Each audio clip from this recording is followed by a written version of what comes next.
Welcome back to John's Random Reviews. Right, check out this selection of drills. Very rare Makita drills. You might have never seen these ones. They're very rare and very, very expensive. This is going to be like a little bit of a Makita nerd out. You know, we're going in the weeds. We're really going in the weeds with this one, with this video. But let's get into what these are. We'll talk about that one in a minute. We'll put that one to one side. Look at the state of this one. Bloody hell, it's had a bit of a hard life. Let's see if I can get one that's in a little bit better condition. Okay. This is the Makita BTP 140. Now then, have you ever seen one of these? I've had a couple of I've done a little video about this drill, probably months and months, maybe even a year ago. But this is more of an in-depth video. It might be two videos, I don't know. Bloody hell, if you can stand it. This is a proper Makita fanboy video.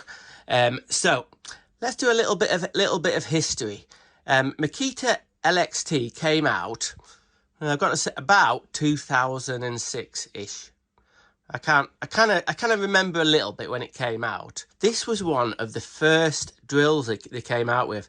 I think in 2006. I don't know. It's really hard to find all the information about when the release dates of certain tools were. But yeah, we'll call it 2006. They came out with a very basic impact driver. And then you could buy, I think, that 3-speed combi drill. I might put a little picture of it. I don't know. So this is the Makita BHP 451. I'm going to go out on a limb and say this was probably one of the first LXT combi drills that you could buy. This is a 2008 model, but imagine you could maybe get one in 2006. Quite a lot of these on eBay. Some people have said that this was the best one of the best drills that Makita ever made, and it was really sort of rough and sort of industrial and didn't break down, but there's loads of these broken. I've got something wrong with this one at the moment. I've cleaned it all up and got it working, but there's something wrong with the bushes, or the way the bushes are orientated with the bush holders. There's something wrong with it. It's not running right. If I run this for more than about 5 seconds, smoke starts. I probably already knackered the bush holder. Anyway, that's another story. But this is sort of related to this impact driver in a way, because as you can see, it's got 3 speeds. Now, all other Makita drills from like newer ones, probably from 2010-ish or 2009, they did away with having 3 speeds. They only had 3 speeds on this LXT drill. And I think they must have got some too many complications. The planetary gearing that makes it go to 3 speeds is obviously very complicated. So they did away with the 3-speed and they altered how this sits in the newer ones. That's really still quite tight. I'm gonna get this sorted out. I'm gonna fix this because it annoys me. I've got something's wrong at the back. But this is the BHP 451. Look, it's got a lovely chuck. It's got a really nice chuck. So, in case you wanted to see, that's what that looks like. And then pretty soon after that, you've got the grinder, the little grinder, and then you've got the jigsaw, and on and on and on and on and on and on. But first of all, one of the first Makita tools on the brand new LXT platform was this odd drill. So, what is it? Well then, the boffins at Makita, when they sort of brought out LXT, for some reason I don't really understand. Instead of just, let's get some basic tools out there so the tradies can check out our new system. But they didn't do that. They didn't do that. They brought out this drill. It is very complicated. There isn't another drill even now that's the same. Do you know what I mean? They really were, the boffins at Makita when they were developing this. They must have had a bump to the head really. Because when I go into it a little bit, it is so complicated. I think they only actually manufactured this drill for maybe 2 or 3 years. That was it. And then they discontinued it because it was problematic. There was too much. It was too complicated. and there was too much going on. And I think they found after about 2 or 3 years, might have been 3 years, that they thought, oh my God, they were getting probably getting loads of these sent back, and complaints and all sorts. So they discontinued it. I think I sort of started getting into Makita sort of 2009 or something, or maybe 2010, don't know. But I've never saw this until quite recently, really. I didn't even know this existed. Anyway, I was looking on eBay one day, just looking for broken drills I can sort of do up and sell for no fucking profit. But anyway, you know me, I like tinkering with tools. I like taking tools apart. So as you know, I'm a Makita fanboy. It wasn't at the start, but I like all the odd sort of Makita tools, the rare ones. And bloody hell, this is rare. So a few years ago, I saw this pop up on eBay or something, and because I was used to all the different drills and I could spot them, a lot of the different models, and I thought, what the hell's this? This is a 4-function drill. So let's have a look at the top here. Look at this strange sort of arrangement, a big slider here. So let's get it first of all from. Hang on, what we'll do, we'll flick it across to here. And this is normal drilling mode. So in this mode, you can just do normal drilling, let's say through steel or through wood. And at this point, it's got 2 speeds there, like that. You can see that little sort of, I think it's stainless steel slider, goes backwards and forwards from speed 2 to speed 1. Then it gets a bit strange. When you flick it over to this one, it's an impact driver. It really is an impact driver. It's got like a hammer and the anvil in here. So it turns it from normal drilling to impact driving. You can see it's got a hammer, a picture of a hammer and a screw there. So that's your impact mode sort of like selector. The next selector is this. It's got a hammer drill. A percussion hammer drill, obviously not an SDS, but a percussion hammer drill. There you can see the picture of the drill bit and the hammer. And then lastly, it's on to sort of screwdriver in mode. It's got a picture of a screw there, and it's got the selector ring to sort of set the sort of torque or the clutch of it. Do you know what I mean? And it kind of like really fat and chubby in that bit. It's quite heavy. It's quite a heavy thing. It kind of has some sort of similarities to the early Makita LXT, just impact driver. That's the only thing it looks like. Right then, I haven't got really no idea what price these were when they came out. I can't really find any information. But if you go on Google or eBay, these sometimes pop up. Not a lot of the time. There's not a lot of sort of people selling working ones. A couple, quite a few broken ones. And there is kind of like, I've been kind of checking eBay and just sort of like, every so often see if there's any come up. And, see what the pricing's like. And they have actually gone up. So there must be loads more Makita fanboys that want to say, what the hell's this? What the bloody hell's this thing? I want to know all about it. Now then, I think, don't quote me on this, but I think there is a few stockists online who have, like I said, new old stock. They continued this one in probably, what will it be, 2009 or something like that. But I've seen it, a new old stock, a brand new one of these BTB 140s. And yeah, get ready for this. Get ready for this. If you wanted to buy one of these and you could find one, really rare, brand new, they might not have been on left now. It's really hard to find a new one. But they go for about 300 quid. This is a 300 quid. If you found it online, it'll still be potentially, oh my God, nearly over 20 years old technology. It's a brushed motor. And 300 quid. Now, there is the odd one popping up now and again on eBay, broken ones. There's a few in America, and I have seen some recently. And I was very lucky to get, I think I bought one on its own for about, I don't know, 30 quid maybe? 30 quid might have been a little bit more. And then I saw one seller, he was selling another 3. I've actually taken this one apart. I've started to strip that one down. But there's 3 on eBay, and they were, I think it was about 60 quid. I could have been 50 quid for all 3. Obviously, that one's in a bit of a state. I'll show you the state of the other ones. All 3 of them don't really work. So I thought, oh, I'm getting a bit of a bargain here. So I actually snapped them up. And you'll be very lucky to find one of these online. Do you know what I mean? Because I love Makita, but there was problems, big problems with this drill. Like I said before, like these Makita sort of boffins and the guys in the white suits, they designed this. They designed it too complicated. They probably thought, oh, it'll be all right, it'll be all right. It'll be an amazing sort of startup and really help them drive LXT forward. Well, it kind of didn't.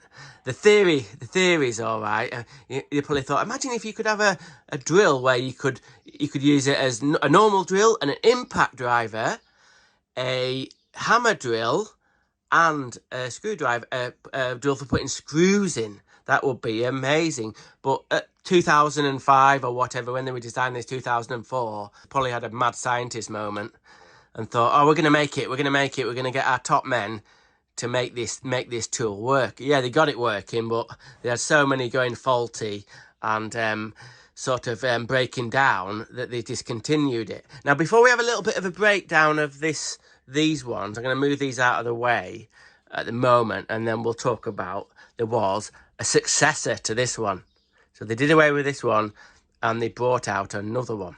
Okay, right. I managed to get one of these from Japan. This is the Japanese model. After the BTP 140, I hope I've got that name right there, they brought this one out. This is a Japanese model, so the serial number on this one is TP 140. And I think the European one, or the one you could buy in England, was the BTP, I think, 141. This was like the one after this. So this is the same, but different, if you like. The way this one has got a lot of unbelievable mechanical parts in there that make this work. But this work, I might take this to bits, I don't know, bloody daren't. It works in a different way. All the selector items are on this ring. Might do a couple more videos about it because it's such an odd sort of Makita. Well, what do you call it? A hybrid? I don't know. Maybe sort of a hybrid.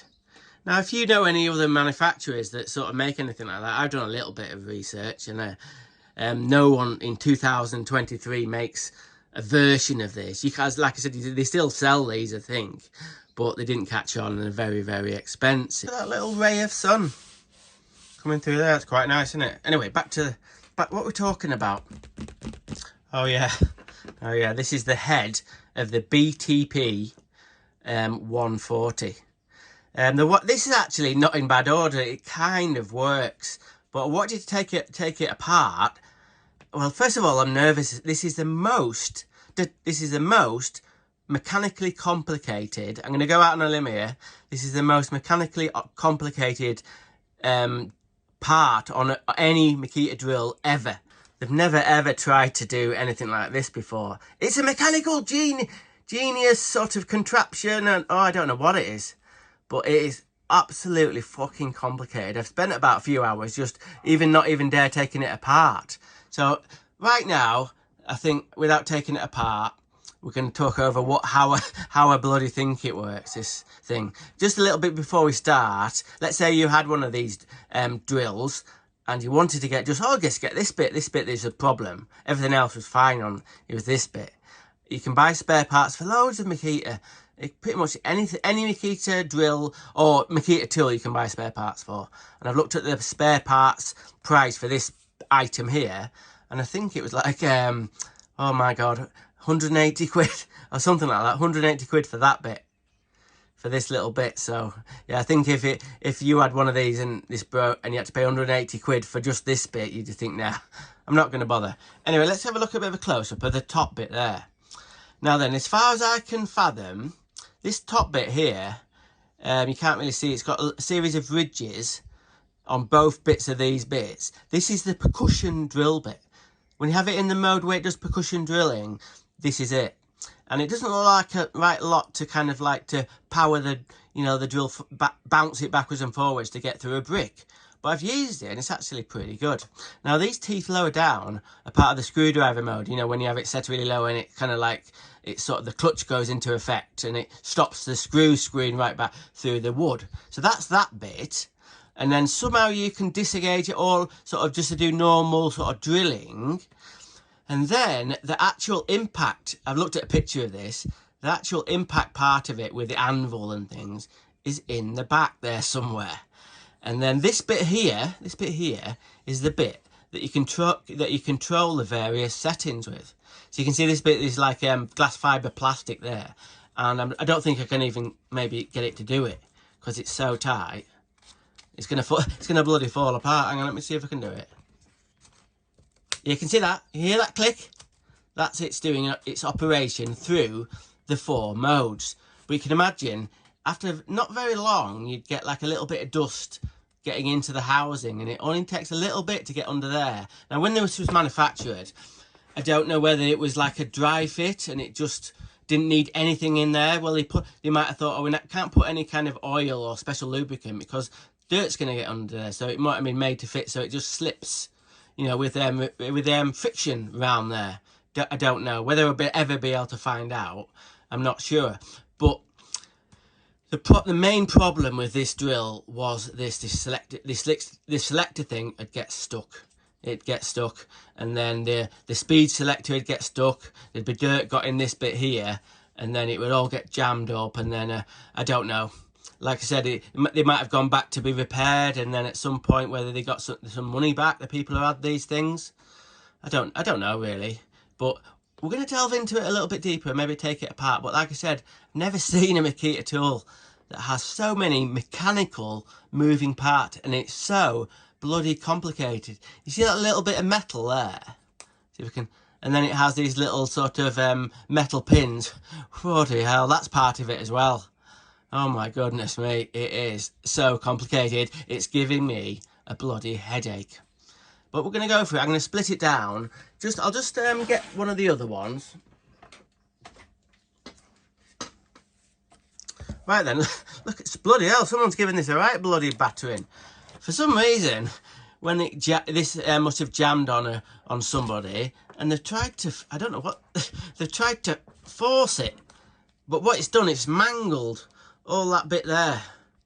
And it's this one. I don't know whether I'll ever be able to get this one sorted. But regarding Makita spare parts, you can buy this part here, which is this part here. You can buy that. I think you can buy that separate. So obviously that one on there is battered, and this one, I'll just show you where it sits if I can remember. I think it sits. So well, something like that. I think I've not got it quite right, but oh no, hang on. No, yeah.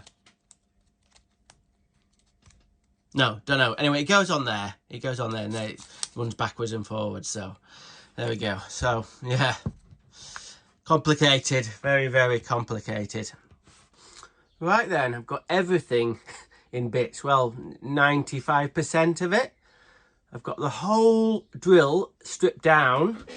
And I've degreased everything and cleaned everything best I can. So we're going to go through sort of all the components, or some of the components, and tell you what's wrong. To be honest with you, there's nothing really broken in any of it. I think it just needed a really, really good clean. Will I be able to get it back together again? Well, I hope so. I hope so. I've taken loads of photos. As you can see, there's all sorts of rings and bearings and all sorts of stuff going on. But I've taken photos and videos, and also this is going to be a great help to me because I've got a few of these drills. I've taken the actual main head out of another one. Look at the state of that. This is the problem, as you can see.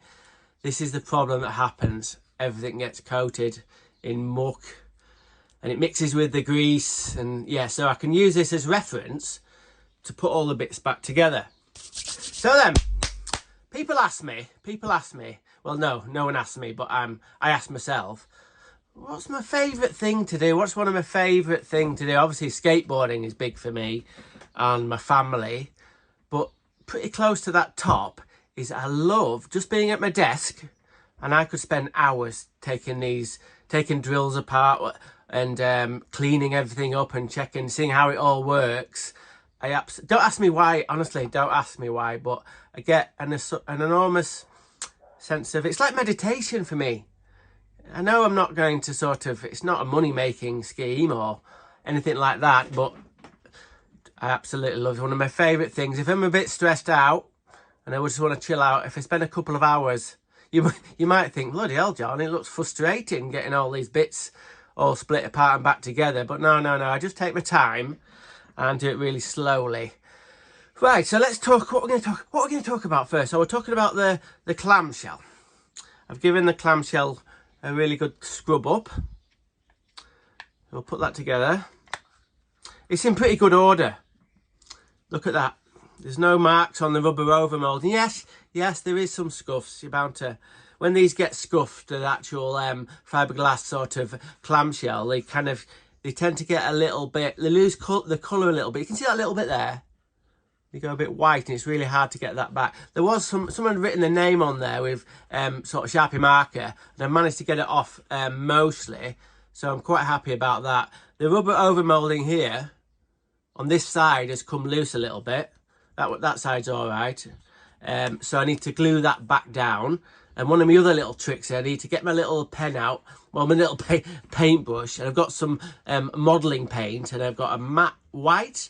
So I'm going to redo that one, the Makita sign there, or emblem, Makita sign or emblem. And then on the top here, that's actually quite good. You can still see the silver LXT bit there, and you can see all the different function symbols there. And I'm going to have to paint them. I might actually get my missus to do that. I might get my missus to do that, because she's got a steadier hand. She's an artist, so she'll be able to sort that out. But yeah, I'm quite happy with the clamshell. The back bit's okay. Yeah, that's in pretty good order. Look at that. 2006. Look at that too. Made in Japan.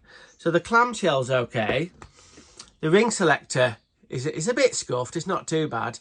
Same again, some of the letters have got a little bit scuffed off, but I think I might have to have another word with my missus and get them sort of painted up. That number 10's not looking too good.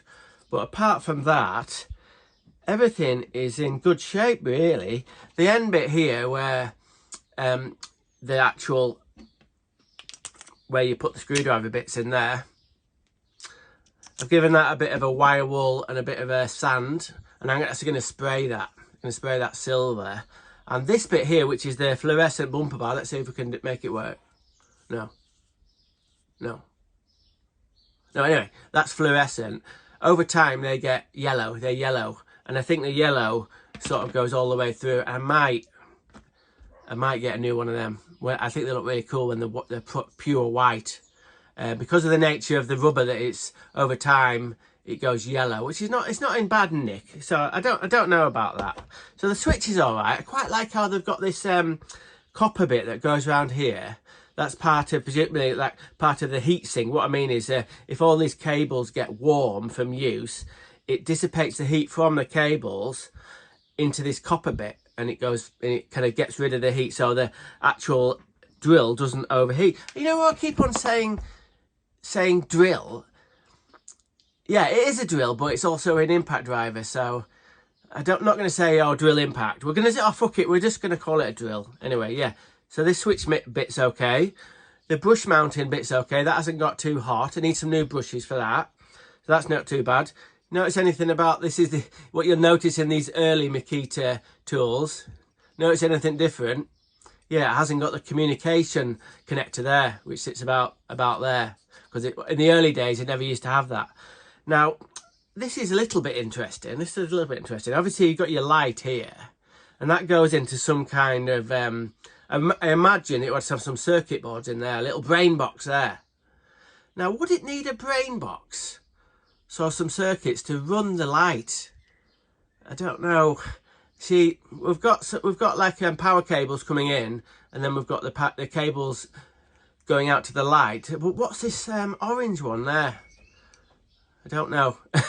The orange one turns to red, and that goes on. It goes on to one of the connectors for the positive terminal where the battery goes on. So I'm not sure about that. Not worried about that. But the motor's okay. Looks okay. Not too much wear there. That looks in good order. It's not, when you kind of get overheat, these wires go all black. It's got some kind of like varnish on that. I think there used to be shellac on there, but anyway, not too much wear on that, so that's okay. All the little components, all the ring components that make all the function work, they're in quite good order. That's not in bad order. That's the magnety bit that makes the motor work. Now, what little thing of interest? Well, first of all, I've decided not to take this bit apart. This is the anvil for the impact driver bit, and it has like ball bearings in there that get held in by this spring, and this spring retracts to let the hammer go over the anvil. But it looks in good order. I'm not going to split that. I could have done, but I don't think it's that. I might put a bit of oil in there. So in regarding the anvil there, this is what the actual hammer bit of it hits. You can see some slight marking there if you look really carefully. But what's interesting, what's really interesting, never seen this before, is that on the hammer, I hope you can see this. Can you see them marks there? It's actually worn there, and then a little bit there. Let's have a look on the other side. A little bit less wear there. But honestly, I never see wear there. This is meant to be extremely hard, this bit, so it doesn't do that, and it kind of like makes good contact with the anvil. So that goes like that, and then it hits it and then rides over the top of it. But like I said, I've never seen it sort of like wear like this. Like the metal is slightly too soft.